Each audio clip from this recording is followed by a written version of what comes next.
This is Park Royal in the centre of Brussels. It's a sensitive place. Right behind me is the American Embassy, the French Embassy, and the British Ambassador lives in the street also. So sensitive is this area that we were asked to move much further away from the American Embassy. And to my right is the Belgian Parliament and the Belgian Senate. And to my left, the Royal Courts of Justice and the Royal Palace itself. And just in front, a few hundred meters, is Grand Place. Almost 170 years ago, here at Grand Place, it wasn't a high-tech revolution taking the world by storm. In the middle of elegant commerce and capitalist splendor, Karl Marx was writing the explosive Communist Manifesto. Today, communism is all but dead. Marx is gone. The boutique shops are still here. At a basic level, Marx argued that if you control the means of production, you control society. In the West, we live in a knowledge economy. The means of production are databases and information. So if you control the data, do you control society? For governments and businesses, your data looks like these sweet temptations. Governments might be looking for radical reds, businesses for eco-greens. But when it comes to your personal profile, what they really want to see are the raw ingredients in your data recipe. We don't profile individual users. The way we work with user data is, and the way we build relationship with advertisement is with regard to certain categories. So we then build these kind of categories of clusters of information. Data is the currency of our digital economy, and like any other currency, it needs trust to be stable. Without trust, the digital single market cannot function. Well, I think a lot of people simply don't understand that you either pay with money or you pay with data. There isn't anything magic about what goes on the internet. It doesn't happen for free. So the key word is single market. The reality is internet regulation is going to get a bit stronger, and it is going to get more complex because of the way the internet is evolving. It's not the niche thing in the corner or the thing for the kids anymore. It's you're unable to function in modern society now without some relationship to the internet. There was a very interesting study done by the University of Cambridge that came out earlier this year, where they looked at 58,000 individuals and how they were using the Facebook like button. They were able to guess the gender of the individual, their political persuasion, whether they smoked or not, whether they took narcotics or not, and most interestingly for me, whether the individual's parents were still married when they reached the age of 21.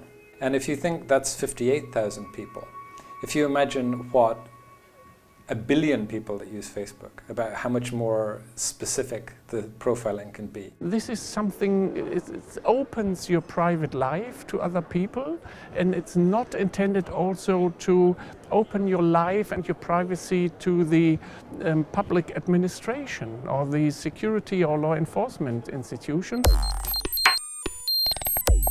Secret laws, secret courts, secret budgets for secret services, all citizens being watched by the secret services, blanket surveillance, journalists and whistleblowers held on grounds of national security.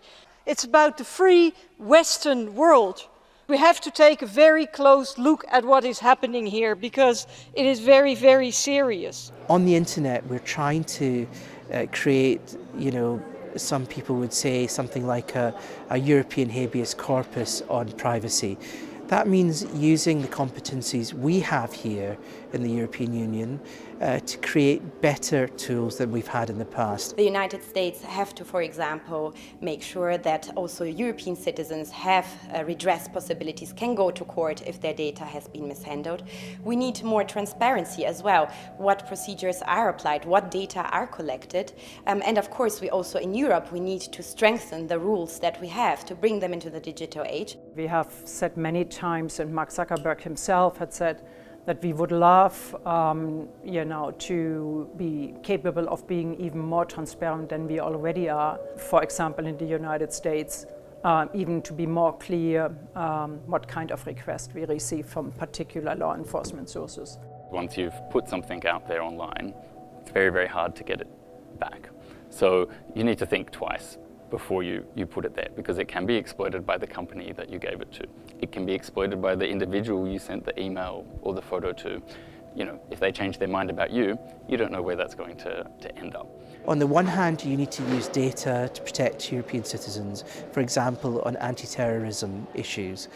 but you need to ensure privacy as well. The European Commission has several times tried to obtain information from the US, from the UK, on what data is exactly collected, what redress possibilities there are, on what legal basis. Well, and the response was also very short.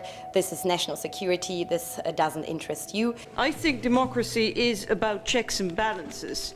It is about citizens being able to know what their governments are doing.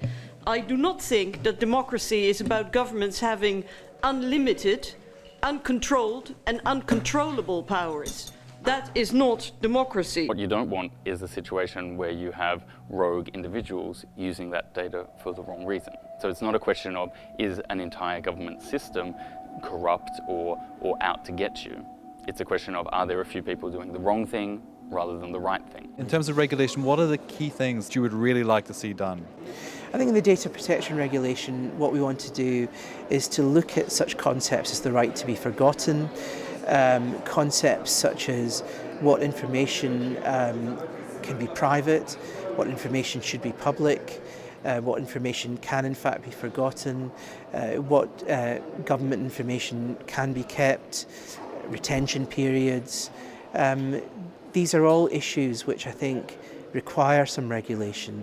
You have to really use the attitude of prevention is better than a cure. You know, we need to try and put better rules in place to protect you, to give you a way to sort of delete particular bits of data if there is a really serious problem. But you can't rely on the government to wave a wand and solve all of these problems for you. You've got to first take the responsibility yourself. The way we use data from our users, data is owned by the users. We only have a license agreement, that's it. We even don't own the data. Trust of citizens is decreasing, so they will not be willing to give away their data to companies, and companies will not be able to bank on this currency on data, and will not be able to do business if they don't address the issue of falling trust. I think the realpolitik of privacy versus security brings in business interests, because many of the mechanisms that are involved are business interests. Following all these US surveillance revelations, the cloud computing industry will suffer. In terms of lost revenue, they have calculated that would be around $35 billion lost revenue just because of the falling trust. So actually, in addressing this falling trust, that would be the cheapest stimulation package that Europe could deliver and the US could deliver. Democracy is about checks and balances. You either pay with money or you pay with data. I don't think there will ever be 100% security, 100% trust. Security and freedom are two sides of the same coin. There can be no freedom without security and no security without freedom. Communism failed because it doesn't fit with the pragmatism of society. Commerce triumphed because cash was king. In our times, the question is not who controls the money, the question is what is the money? When we speak of data, we're really talking about dollars, euros, rubles and pounds. If we control the data in our democracy, the focus is no longer about ensuring peace and security. It's about maximizing business advantage. It's about influencing our perception of justice and sometimes compromising individual freedoms in the interest of business. Some would say that commercial stability is at the core of national security, and maybe it is. Perhaps it always has been. In The Merchant of Venice, Shakespeare asks, what price for a pound of flesh? Well, that depends on what you're made of. That depends on your data profile.